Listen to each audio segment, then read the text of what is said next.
তো বন্ধুরা, তোমরা ইতিমধ্যে জেনে গেছো তোমাদের সকল স্কুল কলেজ বন্ধ ঘোষণা করা হয়েছে। তো আজকের এই ভিডিওতে আমরা দেখবো যে মূল্যায়ন কার্যক্রমকে আসলে স্থগিত করা হয়েছে কিনা।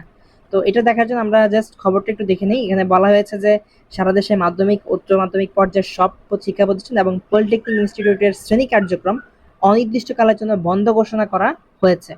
মঙ্গলবার 16 জুলাই সন্ধ্যায় হঠাৎ এই বিজ্ঞপ্তিতে এমন নির্দেশনার কথা জানিয়েছে শিক্ষা মন্ত্রণালয়। এখানে বলা হয়েছে যে বিদ্যালয় ও কলেজগামী শিক্ষার্থীদের নিরাপত্তার বিষয়টি বিবেচনায় নিয়ে শিক্ষা মন্ত্রণালয়ের আওতাধীন মাধ্যমিক ও উচ্চ মাধ্যমিক পর্যায়ের সব শিক্ষা প্রতিষ্ঠান এবং পলিটেকনিক ইনস্টিটিউটের শ্রেণী কার্যক্রম পরবর্তী নির্দেশ না দেওয়া পর্যন্ত বন্ধ থাকবে।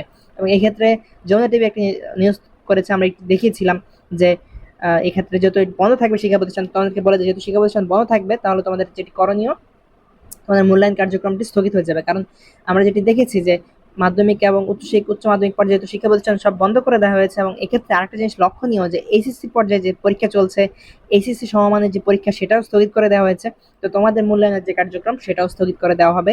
এটা দেওয়া হয়েছে অলরেডি, কিন্তু এটা এখনো প্রজ্ঞাপন আকারে আসেনি। প্রজ্ঞাপন আকারে আসলে তোমাদেরকে জানিয়ে দেবো। তবে আমি এখন শিওর করে বলতে পারি যে মোটামুটি এটা যে অনির্দিষ্টকালের জন্য তোমাদের শিক্ষা প্রতিষ্ঠান বন্ধ করা হয়েছে, তাহলে মূল্যায়ন কার্যক্রম যেটা তোমাদের 20 তারিখে আগামী মূল্যায়ন কার্যক্রমটি রয়েছে ষষ্ঠ শ্রেণীর ডিজিটাল প্রযুক্তি, সপ্তম শ্রেণীর বিজ্ঞান, অষ্টম শ্রেণীর ইংরেজি এবং নবম শ্রেণীর শিল্প, সকল কার্যক্রম স্থগিত হয়ে গেছে।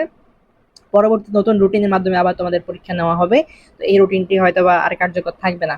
এই হচ্ছে সর্বশেষ আপডেট। তোমরা ভিডিওটি বেশি বেশি বন্ধুদের শেয়ার করে দাও। আর এই যে যৌক্তিক যে আন্দোলন হচ্ছে শিক্ষার্থীদের, এবং এই আন্দোলন যে শিক্ষার্থীরা মৃত্যুবরণ করছে, তোমরা এর পক্ষে কি বিপক্ষে সেটা চাইলে আমাদের কমেন্ট সেকশন জানিয়ে দিতে পারো।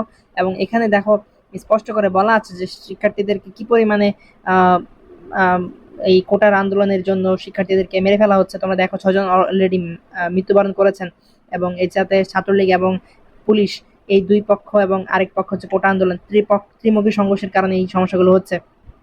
ঢাকায় 2 জন, চট্টগ্রামে 3 জন এবং রংপুরে 1 জন নিহত হয়েছে।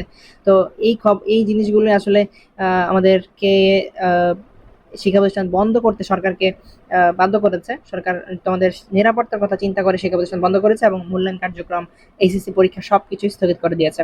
শিক্ষার্থী বন্ধুরা, তোমরা কমেন্ট সেকশনে জানিয়ে দাও তোমরা এই কোটা পদ্ধতির পক্ষে কি বিপক্ষে।